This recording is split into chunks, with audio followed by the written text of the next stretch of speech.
The Legion Go 2 is what happens when a handheld tries to be more than just a gaming device.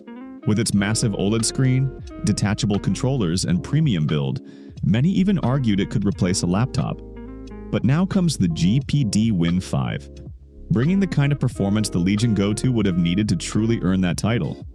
But it also makes some bold design choices that some will find clever, while others might see as clunky. So does that make it the better pick over the Go 2?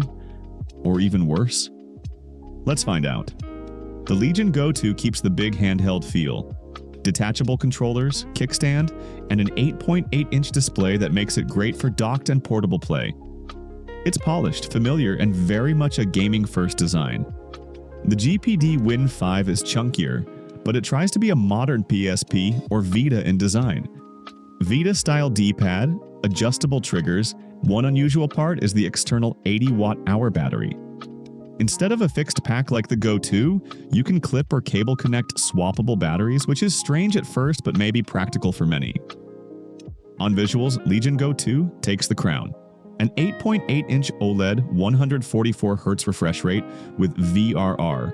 Bright, smooth, and easily one of the best screens in handheld. The Win 5 has a 7-inch 1080p LCD at 120Hz. It doesn't look bad by any means, but next to the Go 2s, it feels more utilitarian. Legion Go 2 is more than capable for modern AAA titles at decent settings. But Win 5 is running shoulder to shoulder with RTX 4060 or 4070 laptops, delivering smooth gameplay in demanding titles like Cyberpunk 2077 or Spider-Man at high settings. No other handheld is hitting this kind of raw power right now. At least in performance, nothing beats it in this form factor. Then there's the battery. Win 5's external 80-watt-hour battery gives it more flexibility but also highlights its power draw.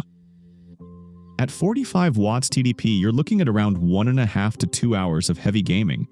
The hot swappable battery design does make long sessions possible, though it adds bulk. Plug it in and push 75 watts and you get unmatched performance, but with loud fans and extra heat. The Legion Go 2 74-watt-hour battery gives you about 2 hours of AAA gaming at higher TDPs and up to 4 to 6 hours with indie or retro titles. Both support fast charging and take about 2.5 to 3 hours to charge fully.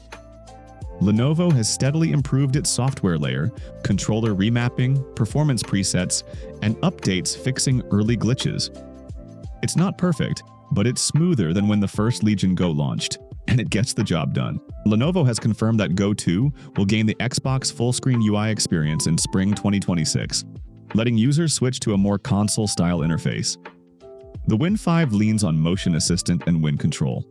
They let you tweak TDP, fan curves, and clocks in detail. It's more advanced but not as polished, and newcomers may find it clunky. This is a machine built for enthusiasts who like full control rather than something console-like out of the box.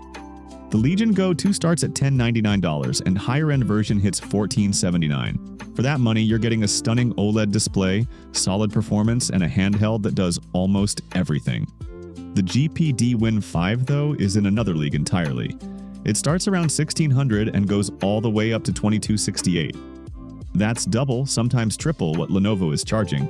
But then again, this thing is one of the few of its kind. It runs hotter, it's louder, and it's ridiculously expensive.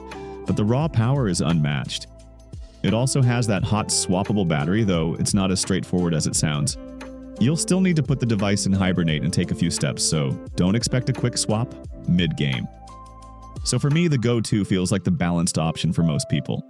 Premium without going crazy. The Win 5 is overkill for almost everyone, but if you're the kind of person chasing the absolute limit of handheld performance, that's where it delivers.